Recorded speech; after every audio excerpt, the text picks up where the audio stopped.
Bueno, estamos de vuelta para empezar nuestro primer diálogo abierto y este tiene que ver con un libro que se acaba de publicar. Lo voy a ver, vamos a ver si me ayudan con la cámara. Es La Reforma Política, es un libro de Fernando Tuesta y así estoy anunciando a nuestro contertulio en este diálogo. Vamos a hablar de la reforma pendiente, pero de todo lo que está vinculado eventualmente con la coyuntura política actual. Así que esta es una entrevista que no se puede perder.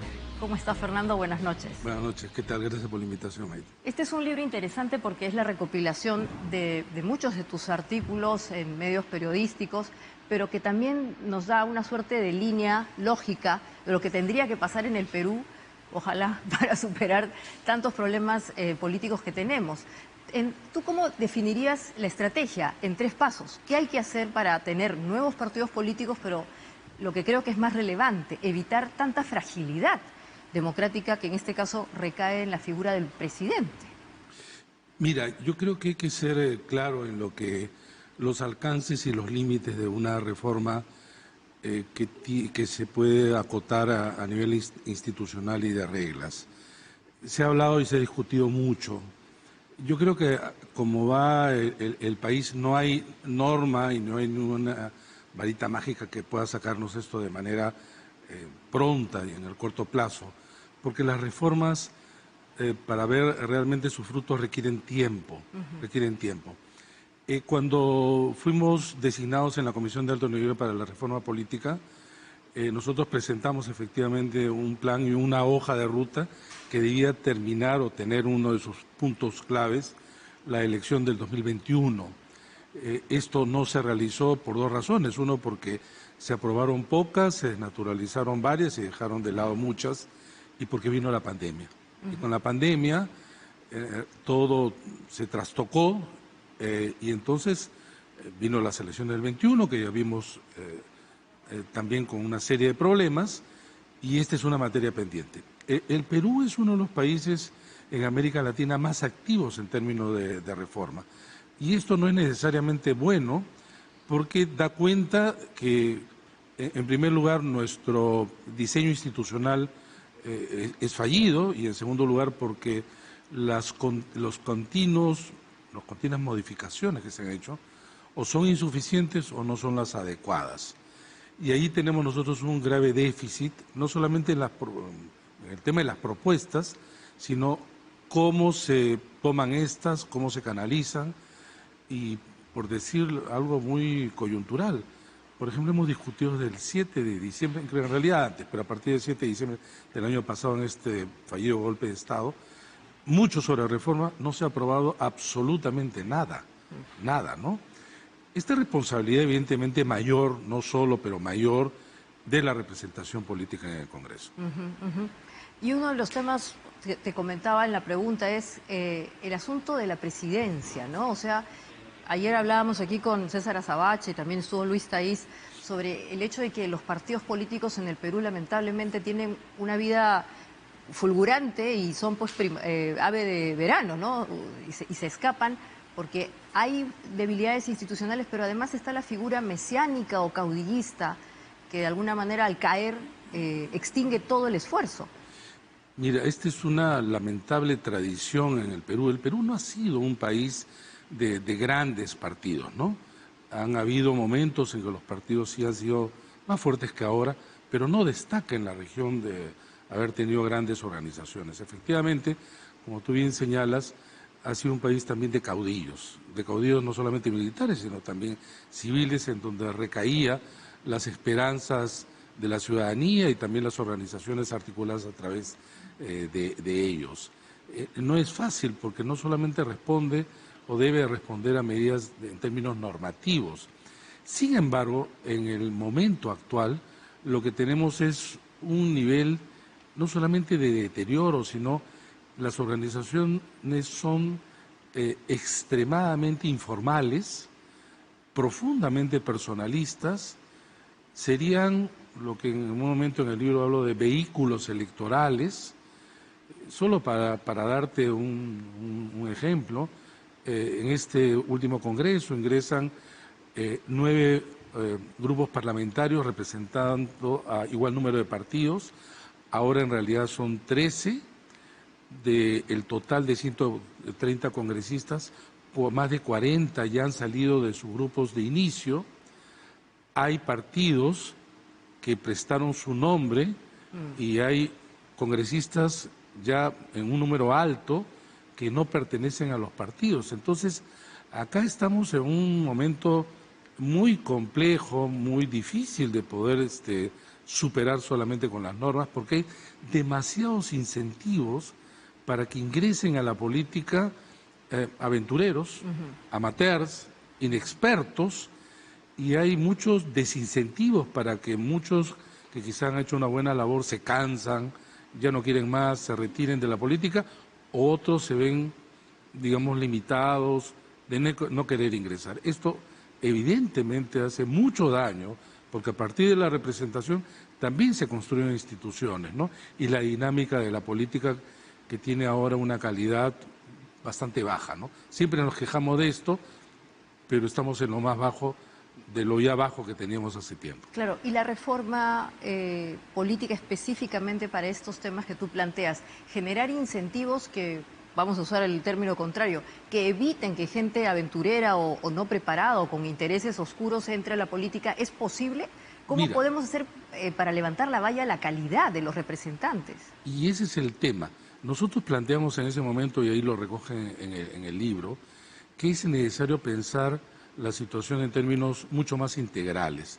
Lo que ha habido en el Perú han sido modificaciones parciales, desconocimiento de los efectos no solamente directos, sino no deseados muchas veces de lo que se reforma. Y entonces, y por otro lado, la actitud siempre de los políticos de que en el momento en donde esto se tiene que discutir, que es alejado de la elección, lo dejan de lado. Cuando viene una elección, entonces se apuran a modificar y en donde terminan diciendo qué es, digamos, lo primero, quizá, qué es lo que el tiempo lo permite. Y entonces estamos haciendo esto de manera recurrente. Pero efectivamente nosotros propusimos una serie de modificaciones del inicio, y esto se inicia desde la conformación de un partido, ¿no? Colocamos una serie de incentivos, pero también desincentivos. Desincentivos que iban a que, por ejemplo, antes estaban presentes en la ley, felizmente se han retirado, pero todavía esto es incompleto. Por ejemplo, había partidos que permanecían con su inscripción, pese a no tener ni un representante en el Congreso, o tenían la posibilidad ni siquiera de participar y mantenían su inscripción, o eran parte de una alianza y mantenían su inscripción sin tener un solo escaño. Todo eso se ha retirado, pero es insuficiente. Necesitábamos también una serie de vías en donde tú ibas ajustando este proceso, por ejemplo, las elecciones primarias, de las que los partidos se resisten y ya en 2 oportunidades las han suspendido para el 2021 y el 2022. Por ejemplo, y que ahora se está viendo y muchos están diciendo, miren, ya se han inscrito 18 partidos, hay 8 en espera y probablemente puedan subir más.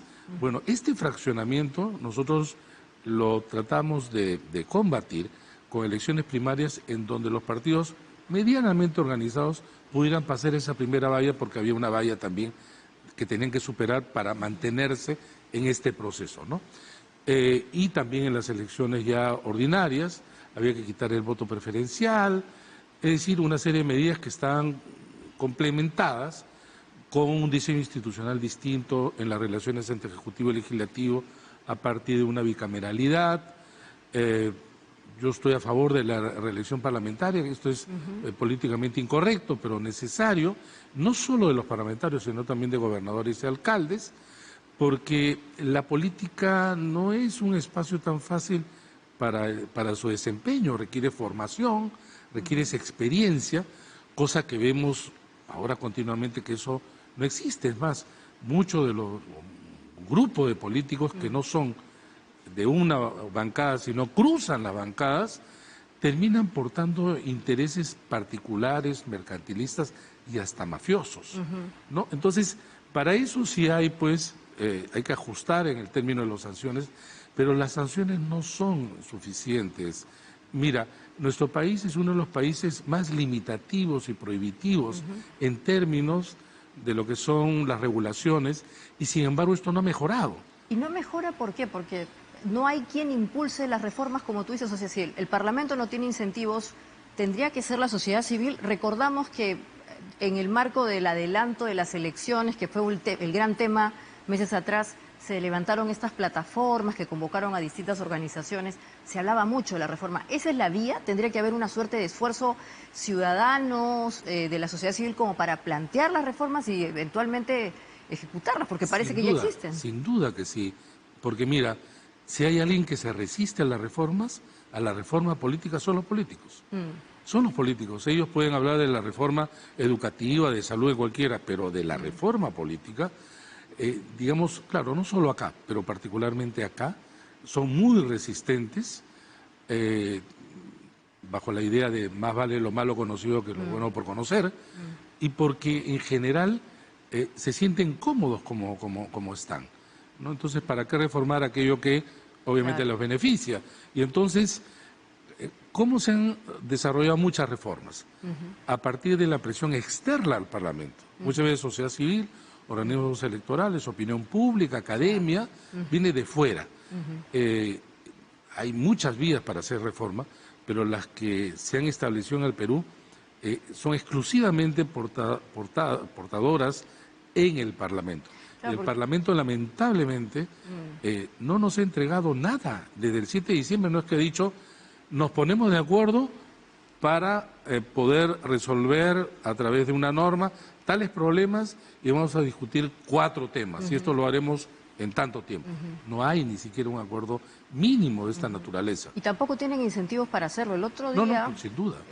La semana pasada, la Cámara de Comercio de Lima cumplió 135 años y la presidenta de esta institución habló también de las reformas políticas, y me pareció muy curioso que un gremio empresarial diga que sin esas reformas no podía mejorar la economía. Sin duda. Ese tipo de organizaciones tendría que tomar esta bandera y empezar pues a poner contra las cuerdas a quienes tengan que de una vez levantar el tema.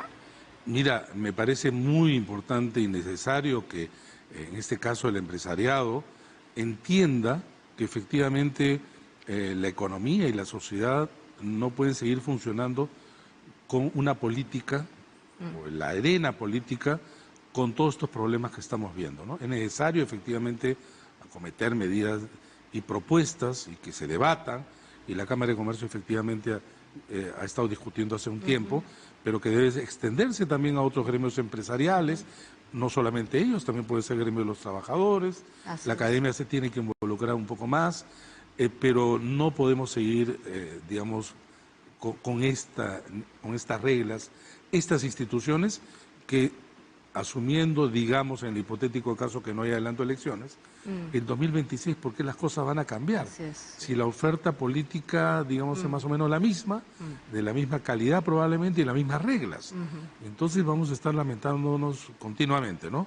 Entonces, la reforma política, pese a que se ha avanzado algo, no mucho, sigue siendo un tema pendiente. Perfecto. Y para cerrar, entonces tú dirías que quienes tienen que tomar esta bandera son los ciudadanos, porque definitivamente los propios involucrados no lo van a hacer, no tienen incentivos, además no lo querrán hacer. No hay incentivos y lo que han aprobado, repito, ha sido gracias a la presión externa, ¿no? Yo creo que hay que involucrarse en la política. Muchas veces el ciudadano dice, no quiero saber nada de la política, no quiero saber nada de las noticias porque es algo que lo rechaza, pero deben entender que mientras más se rechace, los políticos adquieren mayor autonomía y por lo tanto no se les rinde cuentas. Involucrarse es necesario para la vida pública en general y para todos los peruanos. Así es. Con eso nos vamos a quedar, Fernando. Muchísimas gracias por haber estado con nosotros y seguramente volveremos a hablar específicamente ya de las reformas en otro diálogo abierto. Cómo no, te agradezco por la invitación. Bueno, y después del corte vamos a volver con un diálogo